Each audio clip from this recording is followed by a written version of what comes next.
സംസ്ഥാന ഭരണ സ്ഥിരാകേന്ദ്രത്തിന്റെ പുറത്ത് തെരുവിൽ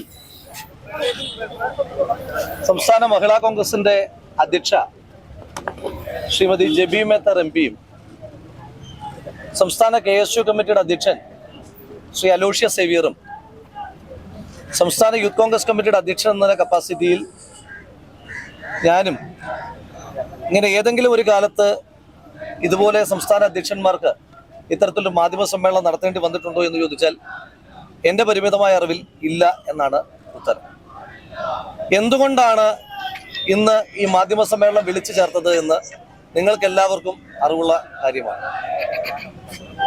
ഒരു ചെറുപ്പക്കാരൻ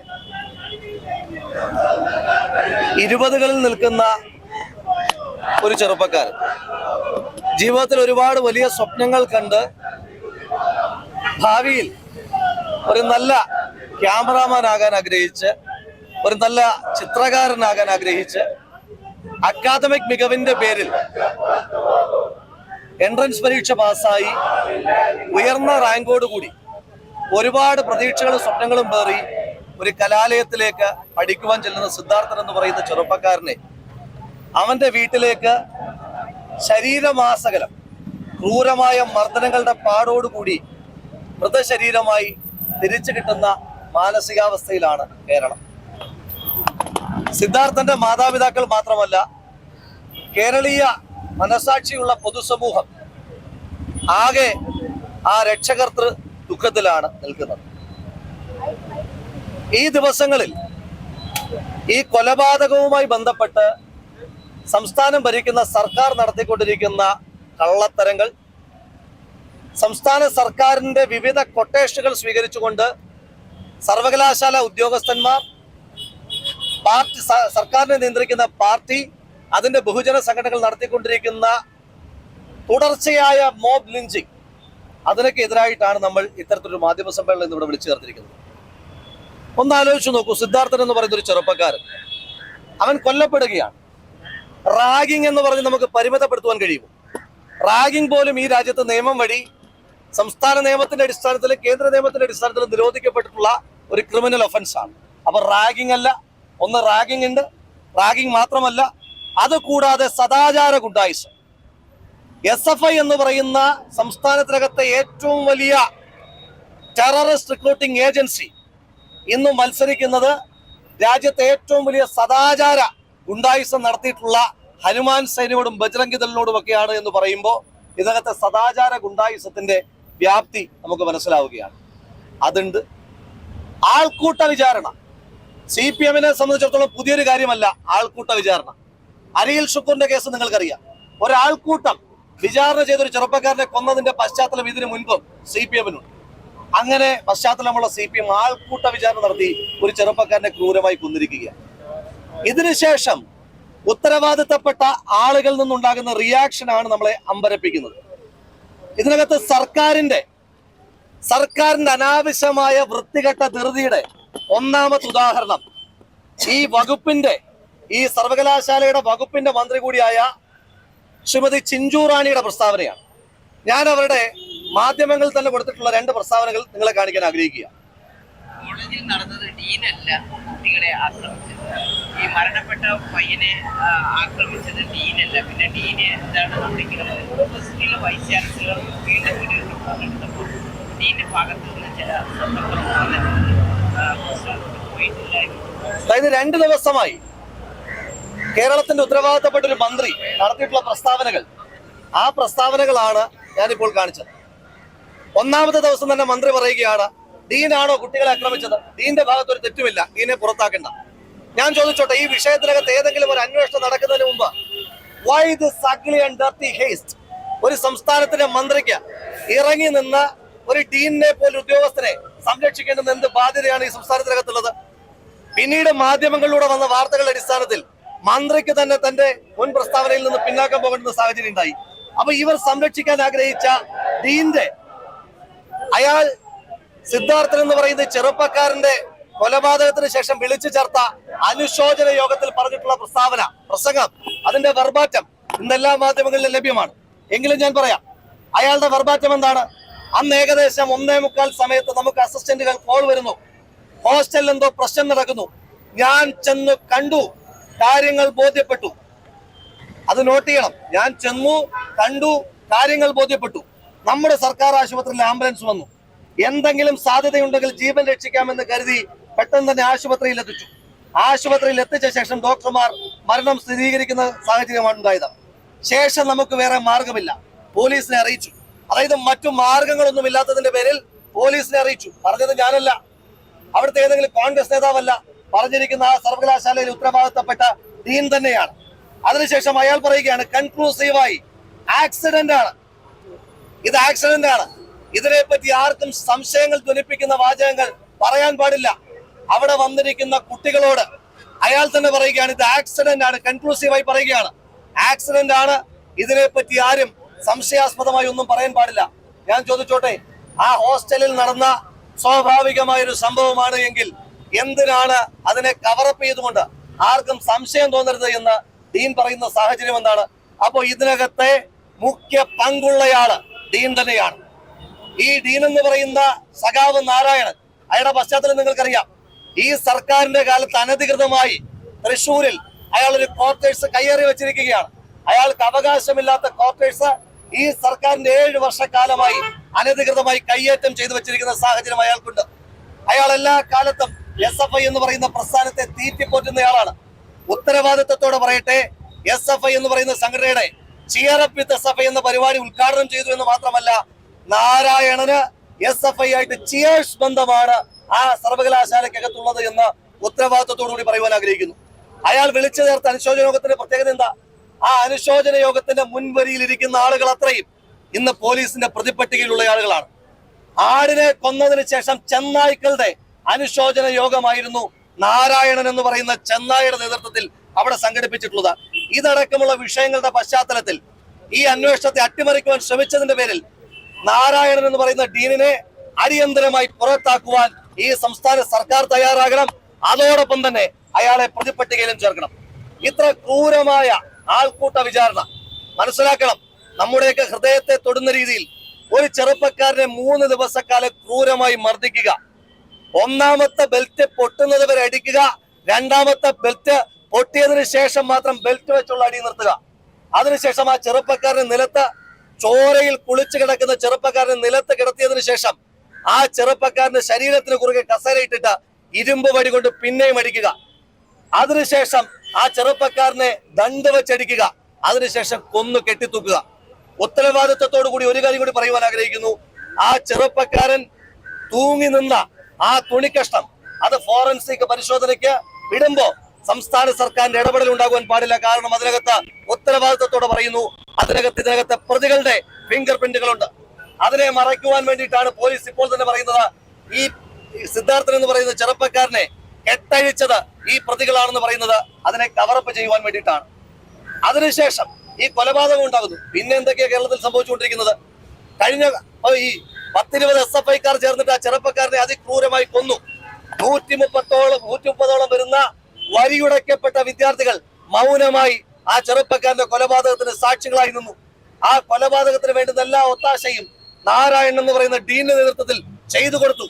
അതിനുശേഷം എന്തെല്ലാം സംഭവിച്ചു? ഞാൻ ചോദിച്ചോട്ടെ, ശശീന്ദ്രൻ എന്ന് പറയുന്ന മുൻ MLAക്ക് വളരെ റാൻഡമായി നടക്കുന്ന ഒരു സംഭവമാണ് എങ്കിൽ, CPM നേതൃത്വത്തിന് പങ്കില്ല എങ്കിൽ, CPMന്റെ സംസ്ഥാന കമ്മിറ്റി അംഗവും വയനാട് ജില്ലയിലെ CPMന്റെ ഒന്നാമത്തെ നേതാവുമായ ശശീന്ദ്രന് എന്തിനു വേണ്ടിയിട്ടാണ് ഈ പ്രതികൾക്കൊപ്പം മജിസ്ട്രേറ്റിനെ കാണാൻ പോയത്? മജിസ്ട്രേറ്റിനെ കാണാൻ പോകാൻ ശശീന്ദ്രൻ എന്താ വക്കീലാണോ? ചെരുപ്പിടാതെ പാല് കറന്ന് നടക്കുന്ന ആളാണ് ശശീന്ദ്രൻ. ഉറുമ്പിനെ പോലും വേദനിപ്പിക്കാത്ത ആളാണ് ശശീന്ദ്രൻ എന്നൊക്കെ CPMകാരന്റെ വായ്ത്താരി ഉണ്ടായിട്ടുണ്ട്. ആ ശശീന്ദ്രൻ കേസ് പറയുന്ന വക്കീലാണോ മജിസ്ട്രേറ്റിനെ കാണാനായിട്ട് ഒപ്പം പോകാനായിട്ട്? അപ്പൊ ശശീന്ദ്രന്റെ പങ്ക് നിർബന്ധമായും ഈ കേസിനകത്ത് അന്വേഷിക്കണം. അതിനുശേഷം 20 പേര് ആ ചെറുപ്പക്കാരനെ കൊന്നുവെങ്കിൽ ഇന്ന് നടക്കുന്നത് വെർച്വൽ കില്ലിംഗ് ആണ്. ആ ചെറുപ്പക്കാരനെ സമൂഹ മാധ്യമത്തിലൂടെ CPM ഹാൻഡിലുകൾ ഉപയോഗിച്ചുകൊണ്ട് അതിക്രൂരമായി കൊന്നതിന് ശേഷവും വിചാരണ ചെയ്തു കൊന്നുകൊണ്ടിരിക്കുക. എല്ലാ CPMകാരും ചെയ്യുന്നത് പോലെ കുമാരപിള്ള സഖാവിന്റെ അതേ പ്രവൃത്തി ഈ ചെറുപ്പക്കാരൻ മരണപ്പെട്ടതിന് ശേഷം ആ ചെറുപ്പക്കാരനെതിരെ ഇന്റേണൽ കംപ്ലൈന്റ്സ് അതോറിറ്റിക്ക് ഒരു പരാതി കൊടുത്തു എന്ന വ്യാജേന ഒരു പെൺകുട്ടിയുടെ വ്യാജ പരാതി ഉണ്ടാക്കി. ആ പരാതിയുടെ അടിസ്ഥാനത്തിലാണ് ഈ വിചാരണ ഉണ്ടായതെന്നാണ് പറയുന്നത്. ഞാൻ ചോദിക്കട്ടെ, ഇന്റേണൽ കംപ്ലൈന്റ്സ് അതോറിറ്റിക്ക് കൊടുത്ത പരാതി, ആ പരാതിയുടെ ഡേറ്റ് തന്നെ 18-ാം തീയതിയാണ്. അതായത് ഈ ചെറുപ്പക്കാരൻ മരിക്കുന്ന ദിവസം. ഈ ചെറുപ്പക്കാരൻ അതിന് 3 ദിവസം മുൻപ് തൊട്ട് ആക്രമിക്കപ്പെടുകയാണ്. അപ്പൊ 18-ാം തീയതി പെൺകുട്ടി ICCക്ക് ഒരു പരാതി കൊടുക്കുമെന്ന് എങ്ങനെയാണ് 16-ാം തീയതി അവിടുത്തെ SFIക്കാർക്ക് അറിയാൻ കഴിയുക? അവിടുത്തെ SFIക്കാർക്ക് ജ്യോതിഷം പരിചയമുണ്ടോ? അവർക്ക് ഫോർട്ടലി ചെയ്യാനായിട്ടുള്ള കഴിവുണ്ടോ? അപ്പൊ ഇത് ആസൂത്രിതമാണ്. അപ്പൊ ഈ കേസിനകത്ത് ആ പരാതിയുടെ അടിയിൽ ആ ചെറുപ്പക്കാരൻ മൃതശരീരമായി അവന്റെ അമ്മ വാവിട്ട് കരയുന്ന സമയത്തും ആ പരാതിയുടെ അടിയിൽ ഒപ്പിട്ടിരിക്കുന്ന അധ്യാപക സമൂഹം, കേരളത്തിൽ SFI എന്ന് പറയുന്ന അരാജക തീവ്രവാദ സംഘടനയെ ഇങ്ങനെ അഴിച്ചു വിടുന്നതിനകത്ത് മുഖ്യ പങ്ക് ഈ അധ്യാപക സമൂഹത്തിനുള്ളതാണ്. അവരാണ് SFIയുടെ സംസ്ഥാന സെക്രട്ടറി അടക്കമുള്ള ആളുകളുടെ പശ്ചാത്തലം അറിയാലോ. ഈ അക്രമം നടത്തുന്ന അക്രമിക്കൂട്ടത്തിന് ആവശ്യമില്ലാതെ ക്ലാസ്സിൽ കയറാതെ അറ്റൻഡൻസ് കൊടുക്കുന്നത് ഈ അധ്യാപക സംഘടനയിൽ അധ്യാപക സമൂഹമാണ്. ഇവരാണ് എഴുതാത്ത പരീക്ഷയിൽ അവരെ പാസ്സാക്കുന്നത്. SFIയുടെ സംസ്ഥാന സെക്രട്ടറി എഴുതാത്ത പരീക്ഷയിൽ പാസ്സായി എന്ന് ആദ്യം റിപ്പോർട്ട് ചെയ്ത അധ്യാപകൻ, ആ അധ്യാപകനെ ട്രാൻസ്ഫർ ചെയ്യുന്ന സാഹചര്യം ഉണ്ടായി.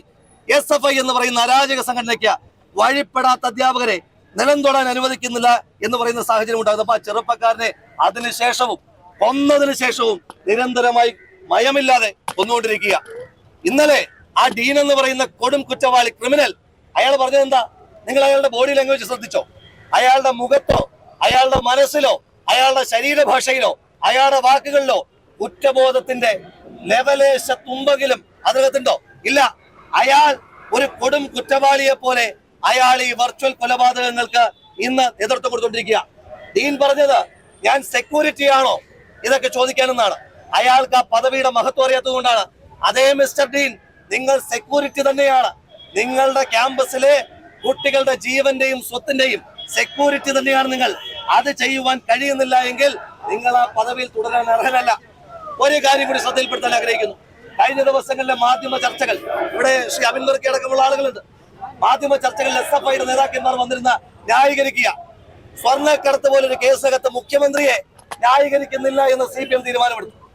അവരുടെ ഈ സംസ്ഥാനത്തിനകത്ത് ഒന്നാമത്തെ നേതാവിനെ ന്യായീകരിക്കാൻ അവരെ ന്യായീകരിക്കുന്നില്ല എന്ന് തീരുമാനമെടുത്ത സംഘടന എന്തുകൊണ്ടാണ് ഈ കൊലപാതക കേസിലെ പ്രതികൾക്ക് ന്യായീകരണവുമായി കടന്നു വരുന്നത്? അത് ആ സംഘടനയ്ക്ക് കൊടുക്കുന്ന പ്രോത്സാഹനമാണ്. ആ സംഘടനയിലെ കേഡറുകൾക്ക് പരമേശ്വരൻ, കഥാകൃത്തായ പരമേശ്വരൻ എഴുതിയിട്ടുണ്ട്, SFIയുടെ മാതൃ സംഘടനയല്ല CPMന്റെ മാതൃ സംഘടനയാണ് SFI. അക്രമത്തിന്റെ കാര്യത്തിൽ, നിയമവാഴ്ചയെ ബഹുമാനിക്കാത്ത കാര്യത്തിൽ, അരാജകത്വത്തിന്റെ കാര്യത്തിൽ CPMന്റെ മാതൃ സംഘടനയായി SFI എന്ന് പറയുന്ന സംഘടനയെ രൂപപ്പെടുത്തുവാൻ വേണ്ടി, ക്രിമിനലുകളെ ഉത്പാദിപ്പിക്കുവാൻ വേണ്ടിയിട്ടാണ് ഈ ചർച്ചകളിൽ വന്നിരുന്ന ഈ കൊലപാതകികളായിട്ടുള്ള ആളുകൾക്ക് നിരന്തരമായി CPMന്റെ നേതാക്കന്മാർ SFIക്കാർ ന്യായീകരണം പറയുന്നത്. ഈ കൊലപാതകമുണ്ടായി ഇതുവരെ എത്ര കള്ളങ്ങൾ പറഞ്ഞു. ഒന്നാമത് പറഞ്ഞു ഇത് ആത്മഹത്യയാണെന്ന് പറഞ്ഞു. അത് നട്ടാൽ കളിക്കാത്ത നുണയാണെന്ന് മനസ്സിലായപ്പോ അവർ തന്നെ ഈ സിദ്ധാർത്ഥന്റെ വീടിന്റെ വാതിക്കൽ ഫ്ലക്സ് വെച്ചു, ഇതിനകത്തെ പ്രതികളെ പിടിക്കണമെന്ന് പറഞ്ഞിട്ട്. അപ്പൊ അവർക്ക് തന്നെ ബോധ്യമുണ്ട് ഇത് കൊലപാതകമാണെന്ന്. അപ്പൊ അത് നാട്ടുകാരും വീട്ടുകാരും ഇടപെട്ടപ്പോ ആ ഫ്ലക്സ് ബോർഡ് മാറ്റേണ്ടുന്ന സാഹചര്യം ഉണ്ടായി. അത് കഴിഞ്ഞപ്പോ പറഞ്ഞത് ഇതിനകത്തെ പ്രതികൾക്ക് മറ്റ് രാഷ്ട്രീയ പശ്ചാത്തലമുണ്ട്.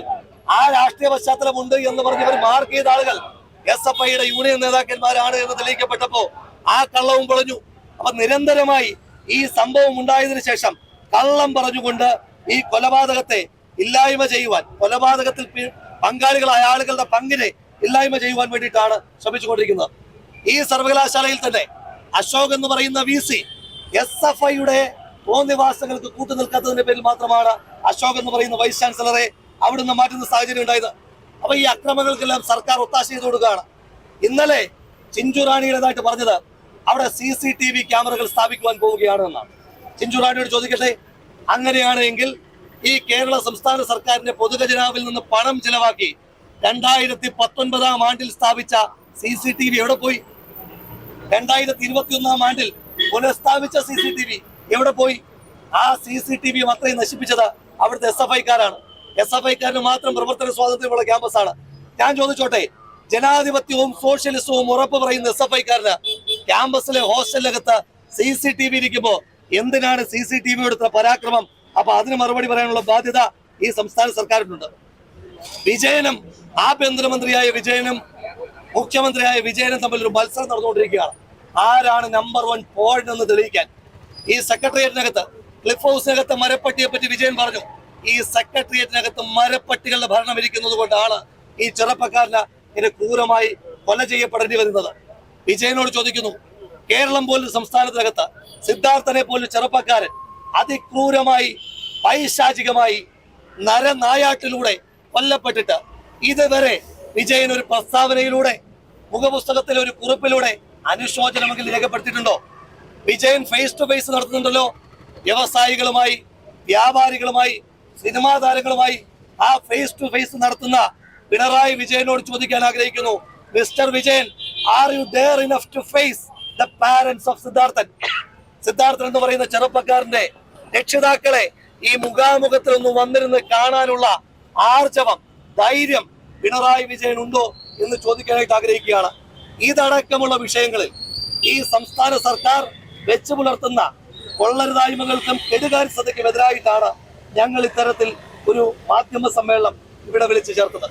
ഈ നരനായാട്ടിൽ മാധ്യമ പ്രവർത്തകർ കേരളത്തിന്റെ ഹൃദയപക്ഷത്തോടൊപ്പമുണ്ട് എന്ന ബോധ്യം ഞങ്ങൾക്കുണ്ട്. ആ ഹൃദയപക്ഷത്തിൽ നിന്ന് പോരാടാൻ തന്നെയാണ് പ്രതിപക്ഷത്തെ യുവജന, വിദ്യാർത്ഥി, മഹിളാ സംഘടനകൾ എന്ന നിലയിൽ ഞങ്ങൾ നേതൃത്വം കൊടുക്കാൻ പോകുന്ന, ഇതുവരെ നേതൃത്വം കൊടുത്ത സമരങ്ങളും ഇനി നേതൃത്വം കൊടുക്കാൻ പോകുന്ന സമരങ്ങളും ഇത് നാടിനു വേണ്ടിയിട്ടുള്ള സമരമാണ്. സിദ്ധാർത്ഥനും രോഹിത് വേമുലയും ഒക്കെ ഒറ്റപ്പെട്ട പേരുകളായി അവസാനിക്കണം.